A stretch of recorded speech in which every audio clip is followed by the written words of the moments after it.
زمانے بھر میں یہ قاعدہ ہے کہ جس کا کھانا اسی کا گانا۔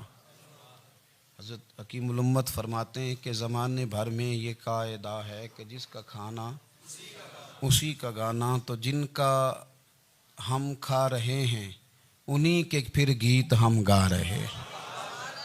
کائنات ارضی اور سماوی پر سب سے بڑا، سب سے شاندار، سب سے خوبصورت، سب سے ٹھنڈا، سب سے امن والا جو انقلاب ہے وہ میرے نبی پاک نے برپا فرمایا۔ بڑی یہ کم نصیبی ہے کہ مسلمانوں میں فرقے بن گئے اور امت تقسیم ہو گئی اور تقسیم ہونے سے کمزور ہو گئی۔ لیکن افسوس کی بات یہ ہے کہ لوگ اس بات کو سمجھنے سے عاری ہیں کہ عید میلاد النبی صلی اللہ تعالیٰ علیہ وسلم تو امت اس بات کے شکر کے طور پہ مناتی ہے کہ اللہ نے ہمیں اپنے نبی کا غلام بنایا۔ آؤ میں تمہیں مسلم شریف پڑھ کے سناتا ہوں، اور راوی بھی وہ بندہ جو ہر وقت حضور کے قریب رہتے تھے، حضرت انس بن مالک رضی اللہ تعالیٰ۔ آپ فرماتے ہیں مجھے وہ دن بھولتا ہی نہیں، میں بھلا سکتا ہی نہیں جس دن میرے نبی پاک مکے سے ہجرت کر کے مدینہ طیبہ تشریف لائے تھے۔ حضور اس دن کیا ہوا تھا؟ تو حضرت انس بن مالک فرماتے ہیں ساری بیبیاں چھتوں پہ چڑھ گئیں، ساری عورتیں اپنے اپنے کام میں مصروف ہوتی ہیں، کوئی کسی وجہ سے چھت پہ چڑھ جائے تو چڑھ جائے، ساری کٹھی تب بھی چڑھتی ہیں جب گلی میں کچھ اور ہو، جب کوئی انوکھی بات۔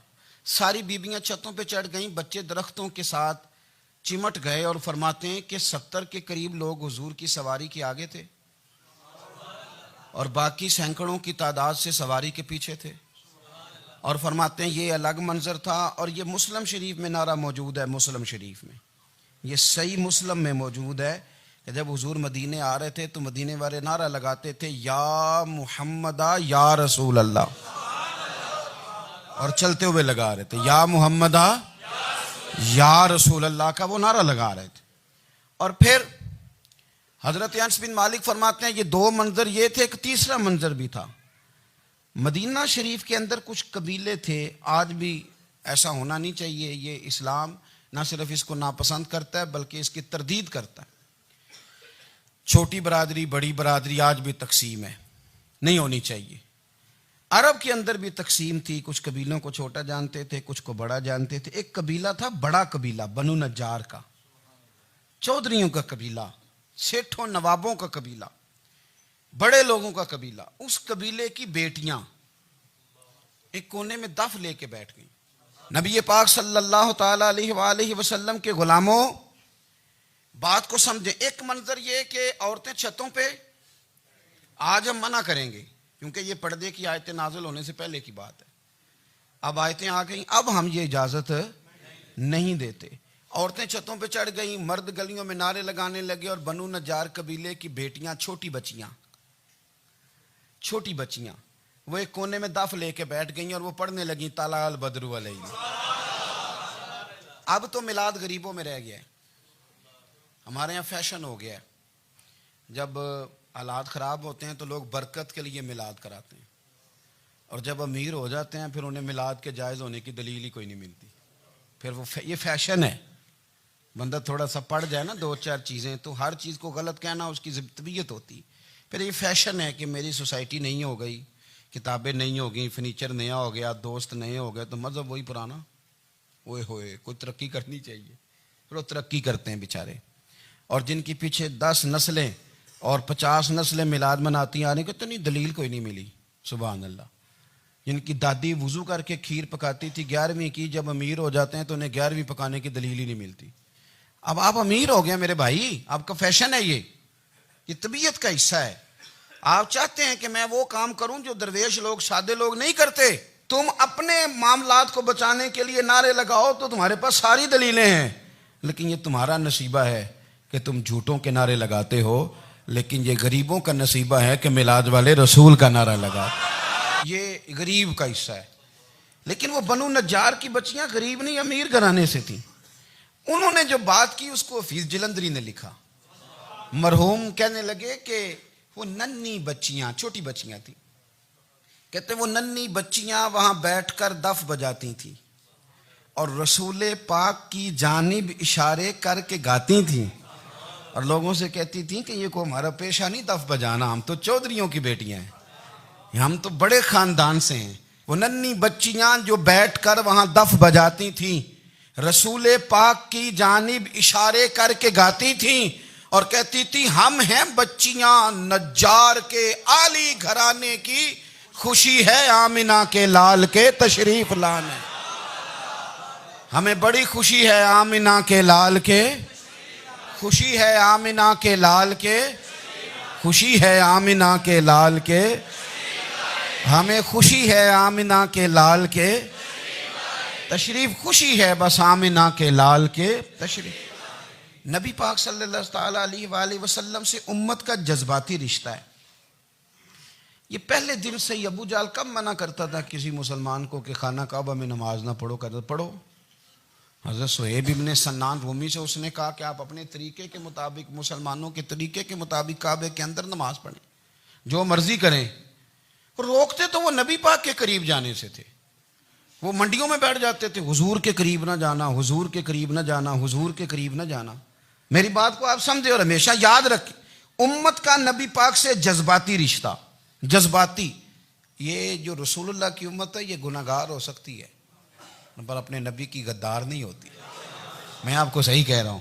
میرے کلین شیو نوجوان کے کان میں آپ جا کے کہیں نبی پاک، چاہے اس نے نماز نہ پڑھی ہو، چاہے اس نے داڑھی نہ رکھی ہو، آپ حضور کا نام لیں اس کے رونگٹے کھڑے ہو جاتے ہیں، اس کی طبیعت، اس کا دل دھک دھک کرتا ہے، اس کی ایک ایک روح سے محمد محمد کی آوازیں نکلتی۔ یہ فیض ہے رسول پاک کا اور یہ کرم ہے اللہ کا اس امت کے ساتھ۔ امیر ملت پیر جماعت علی شاہ صاحب محدث علی پوری فرماتے ہیں ایک جگہ ہندوؤں کا جلسہ تھا، ہندو پنڈت تقریر کر رہا تھا، اس نے نبی پاک صلی اللہ علیہ وسلم کی شان میں معاذ اللہ کو بے ادبی کر دی۔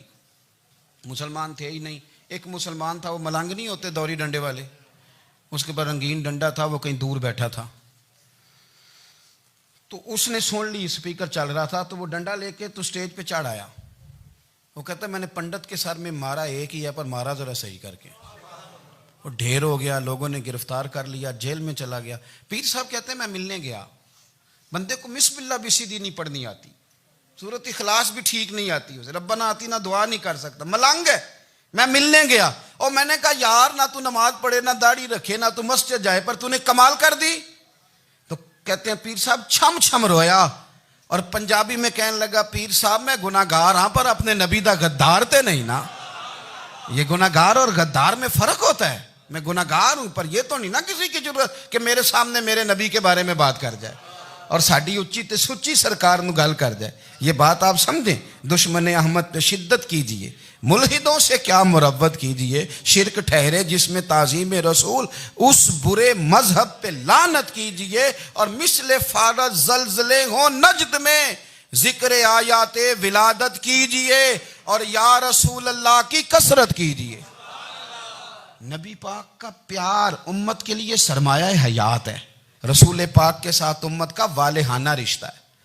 نبی پاک کے ساتھ والے، حضرت خبیب کو گرفتار کر لیا مکے والوں نے،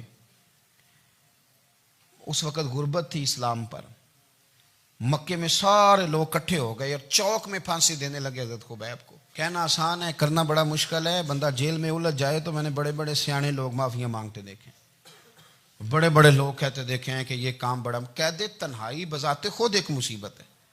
آپ کو اکیلا رہنا پڑ جائے نا، یہ لاک ڈاؤن ہوا ہے تو لوگ نفسیاتی مریض بن گئے، اکیلے رہنا، تنہا رہنا کوئی چھوٹا کام ہے۔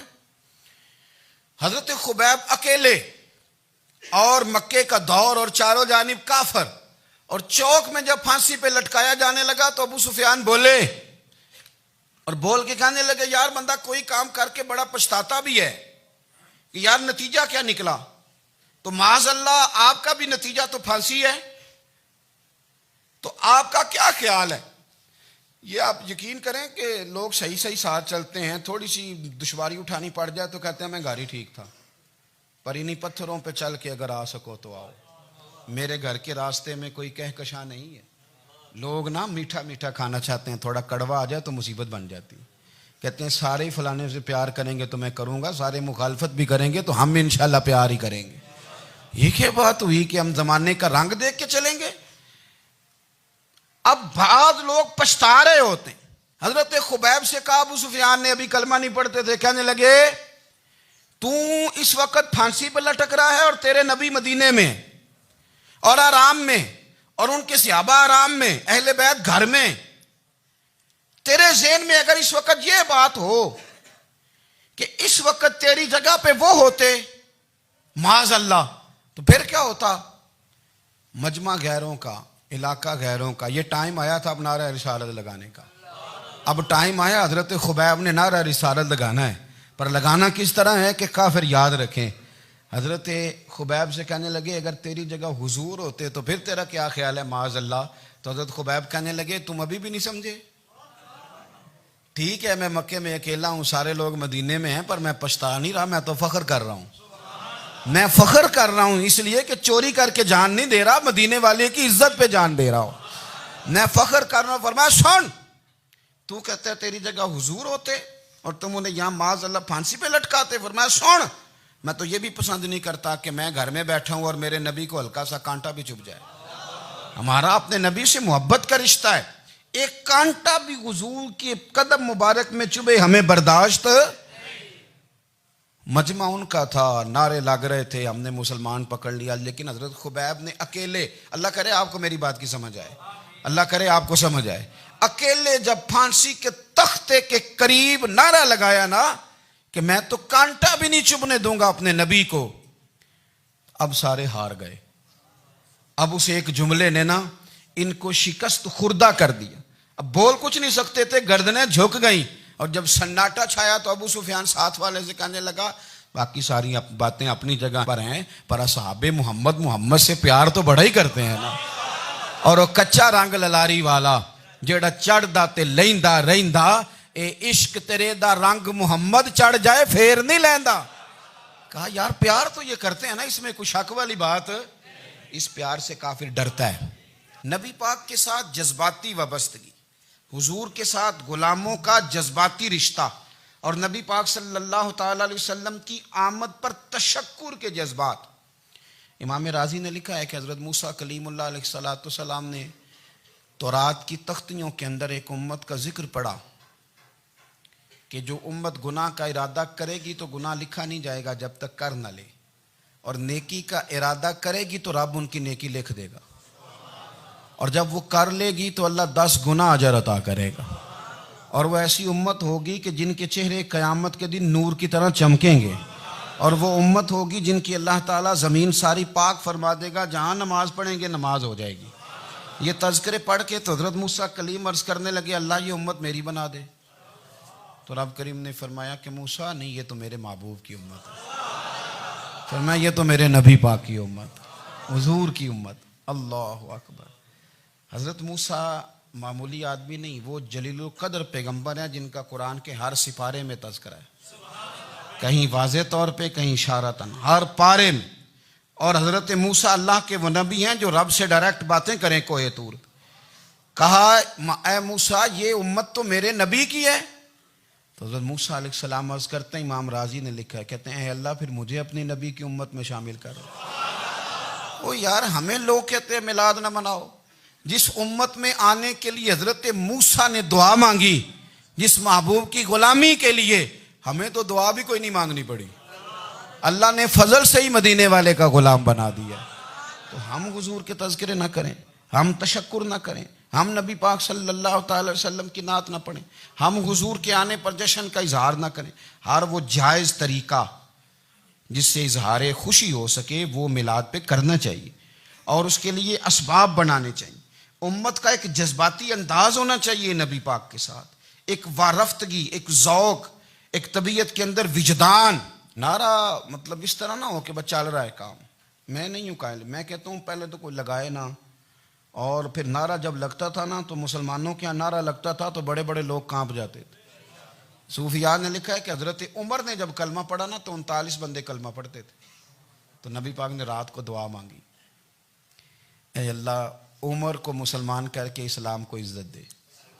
حضرت عمر سویرے آ گئے، میں وہ تفصیل میں نہیں جاتا، بات لمبی۔ حضرت عمر جب آئے نا اور انہوں نے آتے جب کہا نا کہ میں کلمہ پڑھنے آیا ہوں، تو حضور اتنے راضی ہوئے کہ نبی پاک نے کہا اللہ اکبر، تو صحابہ نے نعرے لگائے اللہ اکبر اللہ اکبر، یعنی 40 لوگ مسلمان ہوئے تو نعرے لگے ہمارے صوفیاء کہتے ہیں حضرت عمر کے آنے پر جب نعرے لگے تو بتاؤ کہ وہ تو نعرہ تکبیر لگا، نعرہ رسالت کیوں نہیں لگا؟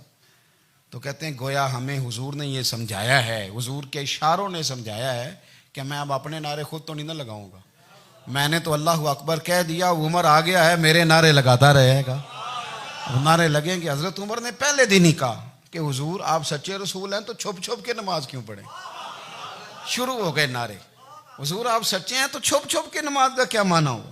تو حضور نے فرمایا تیرا کیا ارادہ؟ عرض کی حضور سارے نہیں، ایک میں ایک امیر حمزہ، ایک لائن کے آگے وہ لگ جائے، ایک کے آگے میں لگ جاؤں، اور باقی مسلمان جتنے ہیں کل 40 تھے، پیچھے 18 19 بچیں گے، تو ایک لائن میں وہ ہو جائیں، ایک میں آگے ایک میں امیر حمزہ ہو، ایک میں ہوں، تو دیکھ لیتے ہیں یہ ہمیں نماز کیسے نہیں پڑھنے دیتے۔ ہاں دیکھ لیتے ہیں، آئے نا میدان میں، ادھر آ ستمگر ہنر آزمائیں تو تیر آزما ہم جگر آزمائیں، اور غلامان محمد جان دینے سے نہیں ڈرتے، یہ سر کٹ جائے یہاں رہ جائے کچھ پرواہ نہیں کرتے۔ فرمایا بھی پتہ چل جاتا ہے نا، ایک لائن میں حضرت امیر حمزہ ہو گئے، ایک میں حضرت عمر ہو گئے۔ پہلے یہ مارتے تھے جو حرم شریف میں مسلمانوں کے طریقے پہ نماز پڑھتا تھا، یہ جلوسوں کی بڑی برکت ہے، اندر بیٹھے رہے نا چپ کر کے، نکل جائیں تو پتہ کچھ بھی نہیں چلتا۔ جب نکلتے ہیں لوگ کہتے ہیں جلوس کیا معنی ہے، تو میں بتاتا ہوں نا جلوس کا معنی کیا ہے۔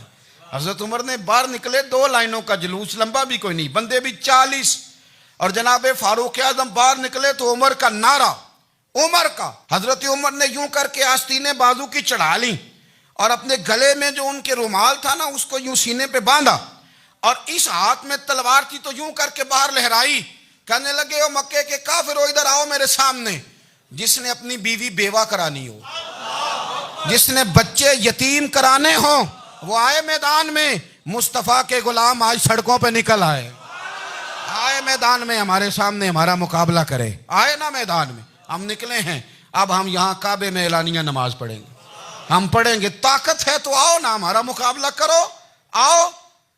کفر بذات خود بہت بڑا جھوٹ ہے، اور جھوٹ کے پیر، بس 2 بندے نکلے تلواریں لے کے آگے، تو پھر حضرت عمر نے اعلانیہ نماز پڑھوائی خانہ کعبہ۔ تو میرے بھائی رسول اللہ صلی اللہ علیہ وسلم کے غلام تو جب نعرہ لگاتے تھے تو ہو ہی کمال جاتا تھا۔ پھر بریلی کے امام بولے، کہنے لگے پیش حق مجدہ شفاعت کا سناتے جائیں، حضور قیامت کے دن آگے نا ہمارے آگے خوشخبری دیں گے، کہیں گے تم فکر نہ کرو، آ جاؤ میں تمہیں بخشواتا ہوں، میں تمہاری سفارش، آ جاؤ پیچھے۔ حضور نہ پیش حق مجدہ شفاعت کا سناتے جائیں گے۔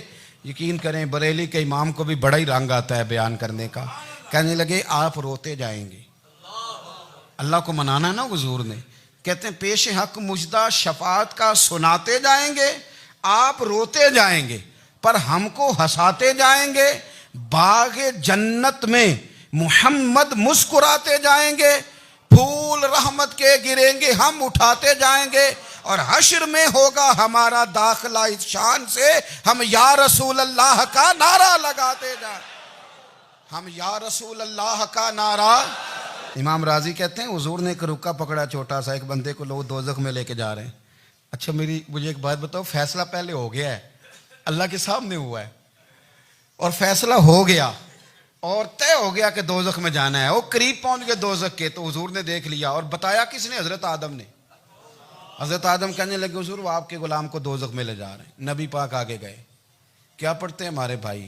حضور نے مجھے ان سے چھڑا کے چھوڑ دیا۔ نبی پاک صلی اللہ علیہ وسلم آگے گئے، فرمایا ادھر آؤ، کہاں لے کے جا رہے ہو؟ اللہ کے سامنے فیصلہ ہوا ہے نا، فرشتوں نے کیا ہے نا، فرشتے کو کسی سے بددیانتی تو نہیں نہ کرتے، فرشتوں نے جو کیا ٹھیک کیا ہے نا، کیوں لے کے جا رہے ہو؟ سونے گناہ زیادہ ہیں، نیکیاں تھوڑی ہیں، فرمایا میرے سامنے تولو۔ کسی فرشتے نے نہیں کہا کہ سونے معاذ اللہ ہم کو بے ایمان ہے، ہماری کوئی اس سے زد چل ساڈا کو بننا سان جائے دے نال، بھائی میرا مطلب ہے صحیح تولا ہے، فیصلہ ہے، فرمایا دوبارہ تولو۔ گویا رب بھی فرماتا ہے جیسے میرا محبوب کہتا ہے ویسے ہی کر، اور کوئی نہیں دوبارہ تول لو، کوئی حرج نہیں، تولو نہ دوبارہ۔ فرشتے دوبارہ آئیں گے، انہوں نے دوبارہ تولا، ایک پلڑے میں نیکیاں ایک پلڑے میں گناہ۔ اب وہ گناہ پھر زیادہ نکلے تو نبی پاک نے نا جیب سے اتنا سا روکا نکالا، روکے کا بھی کوئی وزن ہوتا ہے، وہ حضور نے نیکیوں کے پلڑے میں رکھ دیا، نیکیاں بڑھ گئیں۔ فرشتے بھی چپ کر گئے. چلو بھائی جنت میں. میری طرح کا تھا نا پتہ سارا ہے سردار نے کیتی ہے, پتہ تو تھا نا اسے من آنم کے من دانم, تو سیدھا حضور کے قدموں سے جا لگا. کہنے لگا سونیا میں تو ساری زندگی گناہ کرتا رہا, یہ کون سی نیکی ہے؟ تو حضور فرمانے لگے چپ کر, جنت کا دروازہ کھول گیا, تو جا جنت میں. حضور رکے میں کیا ہے؟ فرمایا تو نے ایک دن درود و سلام نہیں پڑھا تھا, میں نے تیرا سنبھال کے رکھا ہوا تیرا درود شریف, وہ نعرے رسالت نہیں تو نے لگائے تھے, وہ تو کھول کے میرے تذکرے میں نے تیرا سنبھال لیا. دوزخ میں تو کیا میرا سایہ نہ جائے, کیونکہ رسول پاک سے دیکھا نہ جائے. میرے رسول پاک. اور میری بات سنو, میں بھی آپ کو کھانا نہیں کھلاتا, لنگر میرے سنگی کھلاتے ہیں, میرے دوست آپ کو کھانا پیش کرتے ہیں. ہر جگہ آپ جاتے ہیں تو وہاں کچھ لوگوں کی ڈیوٹی ہوتی ہے. لیکن ترمذی شریف سیاستہ کی حدیث ہے, حضرت انس نے پوچھا تھا حضور قیامت میں کہاں ملیں گے؟ فرمایا حوض کوثر پہ. حضور وہاں انس پانی پلائیں گے کہ بلال پلائیں گے کہ سہیب پلائیں گے؟ فرمایا نہیں, امت پیاسی آئے گی تو میں اپنے دست مبارک سے پانی پلاؤں. حضور وہاں نہ ملے تو فرمایا پل صراط پہ آنا, امت گزرے گی تو میں رب سلم کی دعائیں کروں گا. تو اعلیٰ حضرت فرماتے ہیں جب حضور دعا کر رہے ہیں تو ڈرنے کی ضرورت کیا ہے؟ خدا کی رضا چاہتے ہیں دو عالم, خدا چاہتا ہے رضائے محمد, رضا اب پل سے وجد کرتے گزری کہ ہے رب سلم دعائے محمد صلی اللہ ہو. تو حضور وہاں ملاقات نہ ہوئی تو پھر اس حدیث کو بھی یہ حدیث مضبوط کر دے گی. حضور فرمانے لگے پھر میزان عمل پہ آ جانا, امت کے عمل تول رہے ہوں گے اور میں کامیابی کی دعائیں مانگ رہا ہوں گا. تو جس کے لیے حضور دعا مانگیں گے ناکام ہوگا, ناکام ہوگا. اپنے بچوں کو حضور کی محبت سکھائیں, نبی پاک صلی اللہ علیہ وسلم کی غلامی کریں. آپ کا رشتہ نبی پاک کے ساتھ مضبوط ہونا چاہیے, آپ کے تعلقات حضور کے ساتھ مضبوط ہونے چاہیے. اور آپ نے دائیں بائیں نہیں دیکھنا کہ پراپوگنڈا کیا ہے, لوگ کیا کہہ رہے ہیں. لوگوں کو دیکھ کے جو لوگ رستہ بناتے ہیں وہ پیچھے رہ جاتے ہیں.